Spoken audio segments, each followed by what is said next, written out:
Bem, pessoal, vamos começar hoje dando continuidade à mensagem de ontem que falei a vocês sobre Deus ter compaixão de nós e como faço para alcançar essa compaixão de Deus, essa misericórdia do Senhor em minha vida. Falei ontem a vocês que existem alguns passos que nós devemos tomar para que essa misericórdia nos alcance. Então, talvez você, se não tenha tomado alguns passos, não tenha feito algumas coisas, a misericórdia do Senhor não o alcançou ainda. Por isso, a importância de preparar o caminho para a vinda do Senhor, como João Batista o fez. Sabe, aqueles que rejeitam a misericórdia, eles não alcançam, aqueles que são soberbos não alcançam. Por isso, falei ontem a vocês sobre a compaixão que Deus teve, a misericórdia que Deus teve com o seu servo Davi. Ele tinha feito muitas atrocidades, muitas coisas ruins, porém, ele sempre teve um coração ali moldável pelo Senhor. Ele sempre teve ali um coração compassivo, um coração que se voltava para Deus. E, por consequência, Deus se achegava a ele com misericórdia, mesmo diante das atrocidades que ele fazia. Também falei a vocês de que essas atitudes que você precisa fazer para levar Deus a se compadecer de você, eu intitulei aqui algumas pessoas, né? Essas atitudes que eu chamei de atitudes penitentes, que nós devemos fazer para provocar a reação da compaixão de Deus em sua vida. Então, se você quer ter essa compaixão de Deus, você tem que provocar isso. Se você quer ter essa misericórdia de Deus na vida do seu filho, na vida do seu familiar, você tem que provocar essa misericórdia do Senhor. Como é que eu faço, pastor? Davi, ele é um homem que alcança essa misericórdia, essa compaixão divina com Deus, porque ele sempre usava de misericórdia. Ele sempre usava ali o Senhor de misericórdia com ele, porque ele tinha essas atitudes. Eu li alguns textos bíblicos que comprovavam as atitudes de Davi para que ele alcançasse a misericórdia do Senhor. Também falei a vocês de que Israel ele recebia de forma imediata as misericórdias do Senhor, porque eles também se voltaram a Deus. Toda vez que o povo de Israel se voltava a Deus, Deus também se voltava a ele, porque Deus tem anseio de estar com o seu povo. Deus quer que você dê certo, meu irmão. Deus não quer que as coisas suas deem errado. É isso, isso é bem certo. Um pai quer que o filho dê certo de qualquer forma. Ai, pastor, mas meu filho faz tanta besteira, pastor, e tudo. Mesmo assim, o filho sendo o pior do mundo, o pai ainda tem a esperança de que ele volte a fazer e dar certo na vida. É um fato, queridos irmãos, de que quando a gente vai no Dia das Mães, né? Tá cheio de mães lá na penitenciária. As mães estão sempre ali, são as últimas a largarem seus filhos. Mesmo os filhos sendo delinquentes, fazendo coisas erradas, tá lá cheia de mãe. Mas no Dia dos Pais não tem pai nenhum lá na penitenciária. Tem um, dois, três, quatro pais ali na penitenciária. É um fato que boa parte desses que são delinquentes, eles tiveram problemas com os pais, pai homem. Por quê? Porque alguns não tiveram pai, a geração Xuxa, né? É a geração que começou a crescer dentro do Brasil, filhos sem pai. Então você tem ali da geração Xuxa em diante, uma filharada tudo sem pai, indo para carnaval, indo para um monte de coisa. Então, isso fez com que muitos tivessem os lares desestruturados. Então, essas são pessoas que estão hoje, o quê? Há 30 anos, 40 anos de idade. É um fato, irmãos, de que Deus tem compaixão do seu filho, Deus tem misericórdia do seu filho, mas os atributos, as atitudes, elas precisam ser feitas. Falei também a vocês que Deus teve misericórdia dos ninivitas, porque eles voltaram o coração para Deus. Era para a cidade ser destruída, era para tudo dar errado para eles. E então Jonas já sabia que era um povo mau, sabia que Deus iria destruir aquele povo, tanto é que Deus falou: puxa vida, o Senhor me manda aqui e eu fico igual um bobo, e aí agora o Senhor salva o povo. Não faz sentido. Minha palavra de profeta não tem mais palavra e tudo mais, então Deus teve que dar uma dura em Jonas e dizer: Jonas, puxa vida, você se compadeceu da arvorezinha que morreu aqui e você não se compadeceu do povo, Jonas. Tem que ter essa compaixão, Jonas, essa misericórdia que é o que eu estou propondo em meu sermão. E aí, obviamente, o texto do livro de Jonas não fala o que Jonas fez depois de Deus ter essa conversa com ele. Fala que ele pregou e tudo mais, e no final ele ficou muito chateado, ainda ficou chateado com Deus, mesmo ter passado pelas lutas, Deus ter salvo ele, ele ainda ficou chateado com Deus no final, e aí ele pergunta: Puxa, Jonas, que cara louco, por que você está deixando ficar essas coisas na sua cabeça? Você se compadece da árvorezinha, mas você não se compadece do povo. E aí a história é que o povo mudou o coração, que o povo voltou-se a Deus e a misericórdia chegou. Será que não falta mudar o nosso estilo de vida, o nosso coração, as nossas performances para que o Senhor volte? Lembre-se que há um pecado imperdoável. Esse é o chamado pecado contra o Espírito Santo. Se a Bíblia diz que o seu corpo é templo do Espírito Santo e você não cuida do seu corpo, será que você não estaria configurando o pecado imperdoável, rejeitando o Espírito Santo por não cuidar da presença dele com você? Bem, são essas coisas que você deve avaliar. Por quê? Porque Deus tem compaixão, Deus tem misericórdia, mas você tem que fazer algumas coisas para atrair essa misericórdia sobre você. Tem que fazer algumas coisas para atrair essa compaixão sobre sua vida e não rejeitá-la. Também falei a vocês de que o Senhor não só aceita o sacrifício penitente de Davi, respondendo com fogo ali, como também ele pede para o anjo destruidor embanhar novamente, colocar sua espada novamente na sua bainha. Ou seja, Deus cessou a maldade que ele iria fazer contra Davi. Misericórdia alcançado. Misericórdia quero. Sabe, eu expliquei a vocês que o que Deus mais quer não são sacrifícios. O que que Deus mais quer? Um coração moldado a ele, um coração que se volte a ele. É o que Deus mais quer. Então não pense que é ir à igreja, trabalhar na obra do Senhor, não pense que é devolver seu dízimo, sua oferta. Imagine como essas coisas fossem oferendas que você estivesse dando a Deus. Não é isso que Deus mais quer. Deus quer um coração puro, achegado a Ele, um coração que esteja envolto dele, porque existem de fato muitas pessoas que vão para a igreja, são líderes na igreja, mas o coração está longe de Deus. O coração está longe das coisas do Senhor. Então, o que Deus mais quer não é sua oferta, seus atributos que você pode fazer ali na igreja ou em qualquer coisa. Vou dar uma esmola para um pobre, vou ajudar alguém. O que Deus mais quer é que você tenha o coração contrito. E tendo esse coração contrito com Ele, ligado a Ele, perdoador, então vem a misericórdia sobre você. Sabendo disso, recapitulando a mensagem de ontem, hoje falo a vocês sobre Deus ser uma pessoa conhecida por sua misericórdia e compaixão. Se quisermos conhecer a Deus, conheça Ele pela misericórdia e pela compaixão, porque você vai encontrá-lo. Bem, em Salmo 25, versículo 7, Salmo 25, versículo 7, a palavra de Cristo nos diz algumas coisas sobre Deus ser conhecido como Deus da compaixão. Salmo 25, versículo 7 diz assim, ó: Não lembres os pecados e desobediências da minha juventude. Lembra-te de mim, conforme teu infinito amor. Olha só como o autor declara aqui que Davi pediu ao Senhor que se lembrasse de suas misericórdias e esquecesse dos pecados, de onde? Da juventude. Dizendo: Lembra, Senhor, das tuas misericórdias e das tuas bondades, que são desde a eternidade. Não te lembres dos meus pecados da juventude, da mocidade, nem das minhas transgressões. Lembra-te de mim segundo a tua misericórdia, por causa da tua bondade, ó Senhor.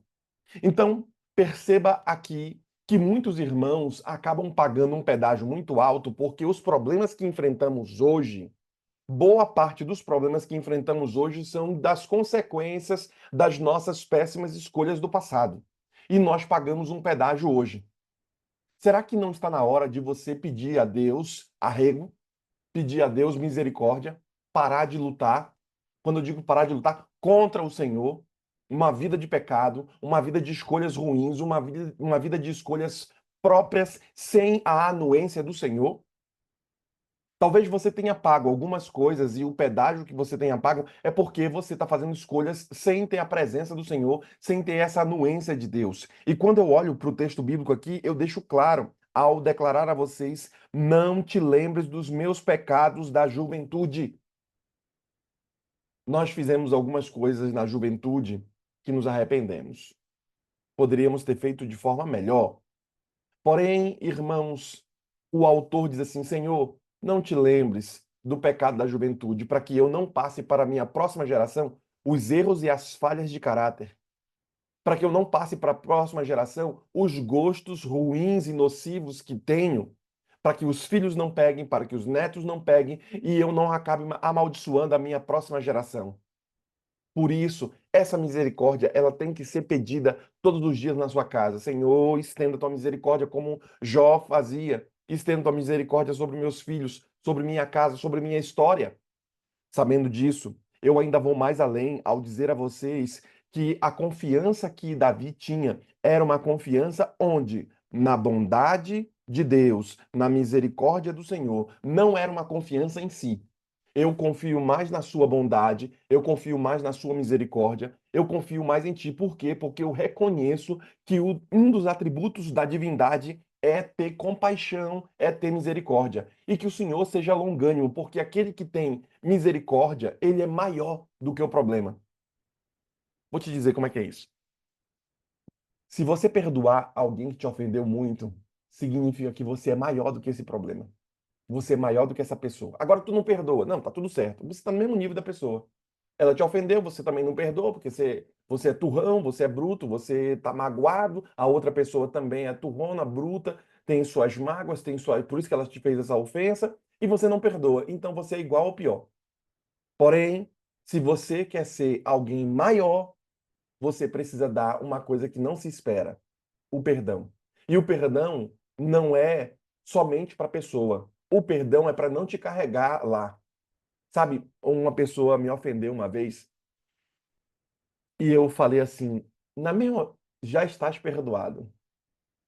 Fique tranquilo, já está. Ele nem pediu perdão, falei, já está perdoado. O cara olhou assim, aí depois os irmãos, pastor, o que foi que houve? Tá, não sei o que. Eu falei, rapaz, eu não vou carregar aquele cara comigo. E eu ainda falei para ele na hora, tu estás perdoado porque eu não vou carregar você comigo. Não vou nem te levar para casa. Nem entra no meu coração, porque o meu coração está blindado. E é blindado contra pessoas como você. Então, tá perdoado. Sem problema, vida que segue. É um fato, irmãos, de que quando você não perdoa, você acaba carregando o cara para dentro de casa. Você acaba carregando a pessoa, aquele que te ofendeu, para dentro da sua vida. E isso é um problema. Porque é a forma do inimigo entrar. Você vai ficar maldizendo o fulano, você vai ficar pensando mal dele, você vai ficar. Eu não sei você, mas às vezes tem gente que está dormindo, está discutindo na mente com a outra pessoa. Fulano fez isso, isso. Eu vou pegar, fazer assim, assim, assado. Tem gente que faz isso. E o cara tá dormindo lá e você tá aqui discutindo bravo por conta do acontecido.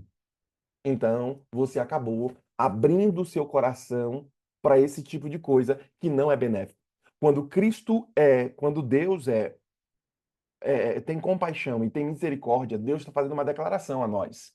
Sou maior que isso. Sou maior que seu pecado, sou maior que suas lutas, sou maior que o planeta, sou maior que a humanidade, sou maior que o inimigo das almas. Por isso, eu concedo ali a misericórdia, eu concedo ali a paciência para aqueles que nem não necessariamente deveriam ter. Isso quer dizer que eu sou maior. Lembre-se quando a palavra diz que Deus tem mais a dar do que nós em recebermos. Lembra que as misericórdias do Senhor se renovam a cada manhã, significa que ele tem muita misericórdia. Ou seja, Deus não se preocupa com algumas coisas que nós nos preocupamos. Não é a preocupação dele. Sabe? Uma pessoa muito rica e uma pessoa pobre. Uma pessoa pobre está preocupada assim, eu tenho que economizar, tenho que fazer não sei o quê. Não, vou comprar uma comida, vou comprar uma coisa. Não, vou procurar um lugar mais barato. Deus nem está preocupado com isso. Se vai ter R$ 10 de desconto, se vai ter alguma coisa a mais de desconto, porque ele tem tanto que ele não se preocupa com essas coisas mais. Ele já olha e nem fica preocupado com o dinheiro. Eu falo para você o seguinte, olha, às vezes algumas pessoas que não têm tantos recursos financeiros, elas estão preocupadíssimas. Eu acho que é correto você fazer um orçamento e economizar. Mas eu penso que o melhor seria você gastar a sua energia, em vez de fazer economia do pouco recurso que você tem, você precisa fazer e gastar sua energia em como conseguir mais recursos para poder ter o estilo de vida que você quer. Porque se você gasta tanta energia não tomando cafezinho, desligando a luz, fazendo não sei o quê, economia, você vive num ambiente escasso, você corre sérios riscos de viver uma vida enfadonha, uma vida difícil, uma vida dura. Não posso viajar, não posso fazer isso, não posso fazer aquilo outro, porque os recursos me prendem. Será que não está na hora de você investir essa sua energia que você está alocando em escassez, em economia, em fazer todas essas coisas, ver sua energia e estabelecê-la em como você pode conseguir mais recursos, em como você pode ter mais sabedoria, em como você pode ter mais recursos financeiros sobre você? Bem, são esses os atributos que Deus fala quando ele tem compaixão. Ele tem tanto que ele não fica olhando as desgraças suas. Ele não fica olhando a mesquinhez humana. Tanto é que ele fala assim: olha, vou fazer um sacrifício que vai pagar é tudo. Vocês estão preocupados que, será que eu vou perder a salvação? Eu vou morrer, não sei o que, meu pecado. Fiquem tranquilos, eu vou pagar é tudo. E aí Deus vem com Jesus Cristo e paga o preço, que é um valor superior, muito superior ao que nós devíamos. Por quê? Porque a gente não valia nada, irmãos. O que é a humanidade? A humanidade não valia nada. Juntando tudinho não dá um saco. Todos nós somos pó, não somos nada, diz a palavra. Ou seja, o sacrifício de Cristo é um pagamento muito alto diante da recompensa que teria. Mas, por amor a nós, Jesus Cristo fez isso. Isso é o que? Misericórdia. Isso é o que? Graça. Isso é o que? Compaixão. Ellen White declara que far-nos-ia muito bem estudarmos ao menos uma hora sobre a história de Cristo. Toda vez que estivermos estudando as coisas de Cristo, nos tornaremos mais próximos de Cristo. O seu caráter nos molda, a sua figura nos molda, o seu estilo de vida, os seus atributos vão nos moldar e nos tornar mais semelhantes a Cristo. Por isso que quando eu leio para vocês, eu estou falando sobre esse tema de misericórdia, esse tema de graça e de compaixão aqui, eu percebo que Davi entendeu muito claro isso quando ele pede, Senhor, me perdoe pelos meus erros do passado. Me perdoe, Senhor, pelos meus erros que fiz ali na juventude. Tenha misericórdia, Senhor. Por quê? Porque ele de fato tinha cometido muitos erros. Aí ele mandou matar a mulher do cara, ele fez algumas coisas, alguns atributos com os filhos, a criação. Ele era muito sanguinário, ele era sanguíneo. Ali vocês sabem que ele pegava e matava. Por isso que Deus não deixou ele entrar no templo ou construir o templo. Por quê? Porque isso foi dado para o filho dele, Salomão, porque as mãos de Davi eram mãos sujas de sangue, o pecado dele, sabe? Deus é conhecido como um Deus da compaixão. E eu falo a vocês sobre esse tema de compaixão, fazendo algumas referências a alguns autores. Dentre eles, Ben Sirac disse certa vez: forra o teu caminho com ações de misericórdia. Toda vez que você abençoa pessoas, você é o maior abençoado. Abençoa a pessoa para você ser usado. Olha, eu vi algumas pessoas orando aqui. Hoje eu estava cansado para levantar aqui. E eu levantei. E eu, quando estava lá lavando o meu rosto, me arrumando para vir para cá, eu falei, Senhor, que bom que o Senhor colocou o Goal Six na minha vida. Por quê? Porque agora eu sou obrigado a levantar. Eu tenho que levantar para estar indo lá. É um fato, irmãos, que quando pedimos essa misericórdia do Senhor, Deus pode dar a misericórdia dele de diversas formas. Exemplo, um problema que tem na sua vida, às vezes, Deus pode dar como um ato de misericórdia para você. Como é que é isso, pastor? Vou dizer para você que a morte é misericórdia do Senhor. Como é que é isso, pastor? Tá falando heresia? Se a morte não fosse uma misericórdia, imagine uma pessoa com câncer vivendo com toda aquela dor eternamente. Imagine aqueles grandes homens maldosos do mundo que mataram nações, fizeram grandes atrocidades, vivessem para sempre. Imagine se Adão e Eva tivessem comido do fruto da árvore da vida, mesmo depois de ter comido o fruto do pecado, se os anjos não tivessem encerrado ali. O pecado seria eterno e ainda estaria escrito, mas o pecado teve fim. Por quê? Porque Cristo rompe ali com o pecado, quando ele morre e ele revive ao terceiro dia. É um fato de que a morte é misericórdia do Senhor. Então, querido irmão, é um descanso, como nós dizemos. aquela pessoa que está lutando ali no leito de morte, lutando ali. A morte, às vezes, até para alguns, é um descanso. Por isso que quando eu leio aqui, eu percebo que Deus é conhecido como um Deus de misericórdia e às vezes alguns problemas vêm à sua vida como um ato de misericórdia do Senhor para te fazer alguém melhor. Você tem, por exemplo, uma pessoa que você luta ali, é uma forma de Deus trabalhar também na tua vida. Para quê? Para que você ore mais, para que você reconheça seus erros do passado, para que você consiga ser uma pessoa de oração, para que você seja uma pessoa que estuda mais a palavra, porque você tem uma dor latente, você tem um problema enorme para resolver. E quanto maior o problema que você tiver, maior será a pessoa que tem o problema. Então, se seus problemas são pequenos, então você talvez seja uma pessoa pequena. Ai, pastor, uma briguinha aqui é um negócio. Ah, é uma questão financeira pequena. Ah, isso é uma coisa muito grande. Agora, se seus problemas são maiores, significa que você também é uma pessoa maior. Então, quanto maiores forem os seus problemas, maior é a pessoa. Se o seu problema é um problema de R$ 1 milhão, então significa que você é maior que R$ 1 milhão. Você consegue fazer esse dinheiro. Lembra que não é ganhar. Sabe, Rose, os meus filhos essa semana, eu vou até, não sei se está aqui, nós ensinamos eles, domingo passado, a fazer a primeira venda. E aí os meninos venderam brigadeiro. E aí foram lá, teve como é que é o nome? Feira comunitária na igreja. E nós chegamos, eu cheguei tarde, cheguei umas 9 horas da comissão, quase 10 horas da comissão aqui. E aí então ele falou: olha, amanhã vai ter um negócio, nós vamos, que ele quer comprar um Titanic, né? Aquele Lego do Titanic. Aí eu falei para ele: olha, nós vamos conseguir comprar, mas gente, você que tem que fazer o dinheiro. Falei para os dois, né? E aí, tá bom, papai. Vamos fazer os brigadeiros. E aí Débora fez os brigadeiros, fez lá os três, né? Todo mundo trabalhando, fizeram brigadeiro e compraram aquelas copinhos de brigadeiro, os papeizinhos. Aí Débora fez lá com doce, o doce de, como é que é o nome? É o leite condensado, a manteiga e tal. E nós fizemos o cálculo. Depois eu vou colocar para vocês aqui. Nós fizemos o cálculo todo. E aí, olha, você tem que pagar seu fornecedor, Pedro e Eduardo. Olha, mamãe vai ganhar R$ 1, porque mamãe que fez, é assim que funciona.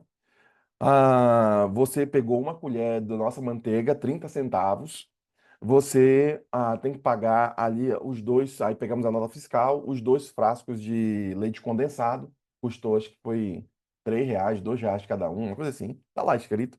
E aí fomos somando. Então, o seu custo de produção, e eu ensinando para eles, custo de produção e tudo. Seu custo de produção foi tanto. Você tem que pagar seu fornecedor. E aí tem ainda o dízimo e a oferta que você vai dar. Tem a filmagem. Aí, antes de fazer isso daí, eles fizeram de noite, deixaram papai, aí deixaram três brigadeirinhos. Quando eu cheguei do culto, tinha lá os brigadeirinhos. Uns ficaram grandões, outros ficaram pequenos. Quem foi fazendo com a mão mesmo, assim, aquele negócio, né? Um brigadeiro, quem pegou os grandões estava feliz da vida. E aí vendemos por R$ 2 cada brigadeiro. E aí eu ensinando de manhã cedo a técnica de venda para o Pedro e Eduardo. Eduardo, ó, tem que ficar com o peito para cima, não pode ficar assim, cara de besta. Tem que ficar com o peito para cima, tem que ficar sorrindo para a pessoa, que quem sorri mais aumenta 15% ali as vendas. Então você tem que sorrir, tem que estar bem. Você fala: olha, meu nome eu sou o Pedro, estou vendendo aqui esses. Eu não lembro qual foi o que eu falei na época, mas eles ensaiaram certinho a fala e eles foram vendendo lá. Aí a gente pegou uma buquinha que a gente tinha aqui em casa, aí abria com buquinha e a pessoa pegava lá. E vendemos, foram 32 brigadeiros que nós vendemos. Cada um vendeu 15 brigadeiros e aí conseguiram dinheiro. Quando foi à noite que nós chegamos aqui, depois do culto, nós fomos fazer o cálculo e eles já colocaram o dízimo. Tava por aqui já, o dízimo deles já escreveram lá para entregar sábado na igreja. Sabe, irmãos, ensinar isso é uma garantia de que eu vou abençoá-los. Isso é ato de misericórdia, porque eles não queriam aprender do jeito que eu estava falando e tudo mais e tal, mas são atos de misericórdia que o Senhor tem. Por isso que quando vem um problema para você, talvez seja um ato de misericórdia do Senhor para te fazer crescer. Se o problema seu é questão financeira, talvez Deus está tendo misericórdia e te dizendo: olha, você precisa ter mais sabedoria para gerir melhor suas finanças e ao mesmo tempo conseguir ganhar mais, ou melhor dizer, fazer mais dinheiro. Eu falo isso a vocês porque eu estou ensinando para os meus meninos e eu sei que na América, hoje em dia não tem quase, mas na América tinha muito aqueles meninos vendendo limonada, né? Aí nós víamos nos filmes e tal, os meninos vendendo limonada e tudo. Eu falei, puxa, como é que eu vou fazer para vender uma limonada? Tá frio aqui em São Paulo? Tem que fazer alguma coisa para os meninos. Aí eu falei, vamos fazer brigadeiro. E eles venderam os brigadeirozinhos deles.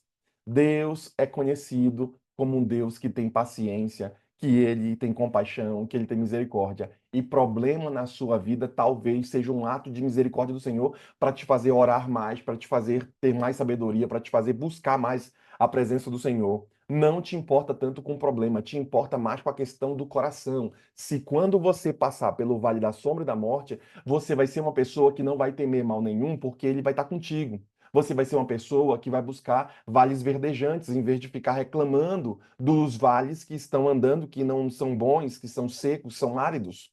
Será que você, quando está passando pelo seu vale, você é uma pessoa que mais reclama do que uma pessoa que está agradecendo? Talvez você precise agradecer até pelos problemas que você tem. Por quê? Porque você está até vivo. Porque o cara que está morto, ele não tem problema nenhum. E eu sei quem são as pessoas que não têm problema nenhum. Quem está morto. Porque todo mundo tem problema. Então agradeça que você tem problema, que você está vivo. E se seu problema é grande, então agradeça, porque você é maior que o problema. É um fato de que quando olhamos para Salmo 69, versículo 16, Davi ainda faz uma declaração: Responde-me, Senhor. Será que Deus não está te respondendo hoje? Responde-me, Senhor, pois compassiva é a tua graça. Volta-te para mim, segundo a riqueza das tuas misericórdias. Volta-te para mim, Senhor, segundo essa riqueza da misericórdia sua. O Senhor tem tanto, o Senhor pode pagar tudo, o Senhor tem tanta misericórdia, então se volte para mim e se utilize, Senhor, do problema que eu estou passando como um ato de dar a tua misericórdia. Essa misericórdia tem que ser atraída por você para sua casa, para sua presença, para os seus. Você tem que atrair essa misericórdia. E por isso que falei no dia anterior sobre os atos que você tem que fazer para receber essa misericórdia. Agora, eu conheço Deus como o quê? Como um Deus da misericórdia, da compaixão, da paciência. Ele deixa claro em Salmo 68, 86, versículo 13, dizendo o seguinte: Davi, ele vai lá, ele agradece ao Senhor com a seguinte declaração: Pois grande é a tua misericórdia para comigo. Olha como Deus é grande, e me livrastes a alma do mais profundo poder da morte. Veja que ele faz uma declaração, e por isso que ele é conhecido como um homem segundo o coração de Deus. Por quê? Porque ele reconhecia a desgraça que ele era.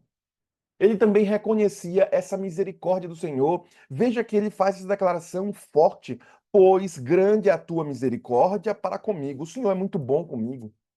Será que você não deve acordar de manhã cedo com um sorriso e agradecido porque Deus te deu mais um dia de fôlego divino? Deus deu mais um dia para você viver, para você respirar. Será que não é um momento para você acordar sorrindo e sendo grato? Quando dormir, feche, por favor, as telas da sua mente.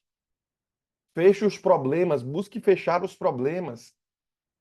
E quando você acordar, busque acordar com alegria. Puxa vida, vai dar certo.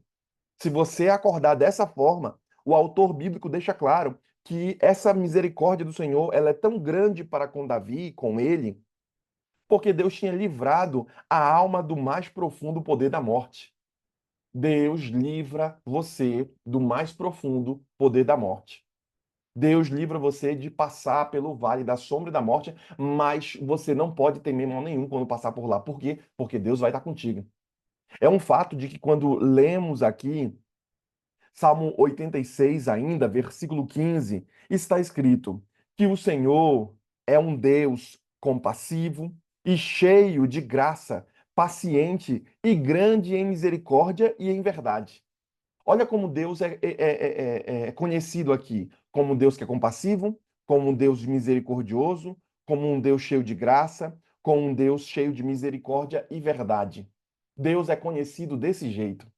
Será que você não precisa conhecer esse atributo de Deus, a sua misericórdia e atraí-la para dentro de casa, para dentro da sua vida? Bem, eu termino aqui com os dois últimos salmos. Salmo 103, versículo 8. O autor bíblico diz: o Senhor é misericordioso e compassivo, longânimo e benigno. Ou seja, Deus é paciente com você. Era para ter dado tudo errado. Mas por que deu certo? Porque teve misericórdia de ti. Porque Deus ainda está, porque você ainda está de pé, por causa da misericórdia do Senhor. Então chama ela para dentro da sua vida. Chama ela para dentro de casa. Senhor, tenha misericórdia. Tenha misericórdia, filho de Davi, tenha misericórdia de mim. Davi, tenha misericórdia de mim. Tenha misericórdia, disse aquele cego. Ou seja, você tem que declarar: Deus, tenha misericórdia de mim, tenha misericórdia do meu filho, tenha misericórdia da minha casa, tenha misericórdia da minha vida, das minhas coisas, do meu empreendimento. Tenha paciência, Senhor, tenha compaixão e me abençoe. Ajude-me a fazer o que tenho que fazer, mas abençoe, Senhor, porque não quero andar fora das tuas mãos. Não quero andar distante dos teus caminhos. Não quero andar sem a tua presença. Não quero andar sem a tua luz a me iluminar, porque então estaríamos num lugar cego. Será que algumas pessoas não estão cegas? Não conseguem ver além de um palmo dos seus olhos? Bem, eu estava conversando com uma irmã e conversei com um casal, eles estavam tendo problema lá com as filhas e tal, BO da vida. Irmã da igreja, os caras tudo crente, crente de anos. E crentão. E aí, irmãos, as filhas deles, o namorado tava vindo para dentro de casa e tava tendo relações sexuais dormindo com a menina no quarto. E eu falei: irmã, mas quantos anos tem? Ah, tem 16 anos. Não sei o que. Eu falei: cara, que doideira. E aí eu fui ouvindo a irmã, né? E a outra menina, tá indo pelo mesmo caminho, não sei o quê, namoradinho e tal. E eu, o menino da igreja. Esse já é outra filha com o menino da igreja. Aí eu já preparei o facão, já. Falei: irmã, isso daí não dá para fazer, irmã. Isso está errado, a senhora é líder e tudo, papapá. Imagine só, irmã. A senhora está incentivando uma espécie de prostíbulo de graça. Caramba, se eles querem fazer isso, que uma não é da igreja, né? Se eles querem fazer isso daí, então vão lá para um hotel, paguem, mas não na sua casa, irmã. A senhora é uma crente. Isso nem na casa das pessoas que não são crentes, eles não permitem isso. Imagine na casa de um crente. E aí falei claro para ela, e falei muita coisa para ela também, os rolos da vida. E aí, então, ela falou que vai mandar as meninas para dormir lá embaixo, vai fazer uma casinha para eles lá.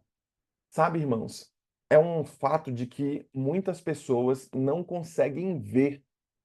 É impossível, irmãos, uma irmã da igreja não ver que isso é errado. Ah, eu sei e tal. Poxa, mas dentro de casa não. Você ainda é dono da casa. Ainda come da sua mão. Isso não pode acontecer dentro de casa. Enquanto estiverem debaixo do seu teto, algumas regras têm que ser feitas, meu pai falava. Depois que você seguir, vai para debaixo do teto do outro, vai fazer sua vida, aí a escolha é sua. Mas enquanto estiver aqui debaixo do meu teto, nós temos que seguir algumas regras. Dentre essas, essa é a mais nociva que tem. De você, como é que é a expressão que eu usei? Eu não lembro agora a expressão que eu usei, mas eu falei assim: puxa vida, a irmã está sendo enxurrada da sua própria casa, vendo aquela situação toda acontecer e ela tinha um padrasto, né? A menina tem, né? A irmã casou com outro rapaz, um senhor, e a moça bateu, a filha bateu no senhor lá, no marido da mulher, no marido da irmã. Falei: mas irmã, e o marido saiu de casa e tal, os rolos com a filha, rolo, rolo, rolo. Seja bem-vindo. Você não tem problema. Você acha que se você conhecer essa presepada aqui, e estamos falando de gente grande da igreja. Sabe, irmãos, Deus é conhecido por misericórdia. Ele vai te dar alguns problemas para ver se você acorda para a vida. Tem um negócio, lembro que numa empresa tinha um negócio chamado de tá ligado, sabe? O tá ligado dessas empresas era assim, que eles tinham uma brincadeira no começo e eles começavam: não sei o que, e tá ligado, não sei o que, para ver se acordava todo mundo, quando eu fazia palestras, né? Para ver se acordava todo mundo ali que estava sentado no auditório. Então eles davam um tá ligado que era um tapão na cabeça. Então, se você não levantasse e começasse a cantar a música da empresa, a música dizia: e você não sei o que, não lembro agora qual é o texto. Você não sei o que, eles vão lá e dá um tá ligado. E eles iam lá e davam uma remada na cabeça da pessoa para dar um tá ligado na pessoa. Bem, será que Deus não está dando um tá ligado em você? Um tapão na sua cabeça, um problemão, para ver se você acorda, porque agora era um ambiente e você ficava até motivado ali. Não, eu vou cantar, não para não receber o tá ligado, mas também porque era um ânimo estar com eles ali. Bem, essa misericórdia do Senhor, esse tá ligado que Deus te dá, essa remada que Deus às vezes te dá, um problema na sua vida, é para ver se você acorda e pega no tranco. Por quê? Porque a morte, os problemas são atos de misericórdia do Senhor.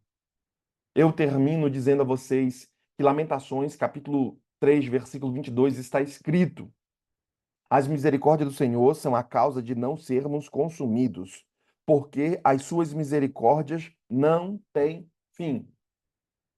Deus não tem fim em sua misericórdia. Lembre-se, e eu concluo aqui dizendo a vocês que o Senhor está sempre pronto a usar da mesma misericórdia conosco que ele usou no passado. Isaías capítulo 30, versículo 18, está escrito que o Senhor espera para ter misericórdia de nós. Deus se detém para se compadecer de todos nós. Ele se segura para não deixar sua ira, o seu peso cair sobre nossa vida. Que Deus ajude você, que o Espírito Santo esteja a guiá-lo sempre e que a graça do Senhor o alcance nessa manhã. Vamos fazer uma oração. O tempo já está distante aqui. Vamos fazer uma oração e clamar essa misericórdia do Senhor sobre nossa vida.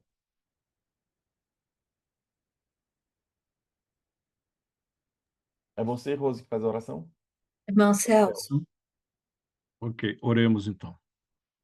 Pai querido, Pai nosso que estás nos céus, te damos graças, Senhor, te damos glórias porque o Senhor é o nosso Criador e o Senhor nos sustém a cada dia. Te damos graças também porque o Senhor é o nosso Pai amoroso e misericordioso. O Senhor nos desperta a cada manhã e nos cobre, Pai, com as suas bênçãos e nos livra do mal a todo tempo. Nós te agradecemos também, ó Pai, pela luz derramada sobre nós nessa manhã, mais uma vez, através da tua sagrada palavra, ministrada pelo teu servo, pastor Anderson, que nos ajuda, Pai, a refletir sobre a nossa vida, sobre os nossos problemas e as soluções, Pai, que o Senhor tem para cada um dos nossos problemas. Obrigado, Pai, pelo privilégio que nós podemos lançar sobre o teu altar todas as nossas petições, os nossos clamores, as nossas dúvidas, os nossos problemas e tudo aquilo, ó Pai, que tira a nossa seriedade, tira a nossa calma.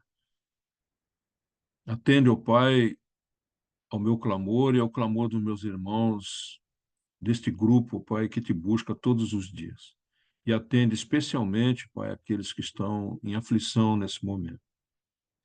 Pedimos que o teu Santo Espírito seja o nosso companheiro, o nosso cuidador, o nosso protetor, juntamente com seus anjos, a nos salvaguardar do inimigo que nos ronda incansavelmente a fim de nos destruir o tempo todo. Concede-nos também, ó Pai, que os caminhos que vamos trilhar hoje, que os nossos compromissos do dia, nossos projetos, os nossos planos, os nossos pensamentos e as nossas palavras sejam somente, ó Pai, para honrar o teu santo nome. Dá-nos, ó Pai, o vigor e a sabedoria necessários para continuarmos firmes nessa jornada, essa nossa jornada rumo ao reino que nos é prometido pelo teu Filho. E que a paz que ele também nos prometeu seja com todos nós, hoje e sempre. É o que nós te suplicamos em seu nome, no precioso nome do nosso Senhor Jesus Cristo. Amém.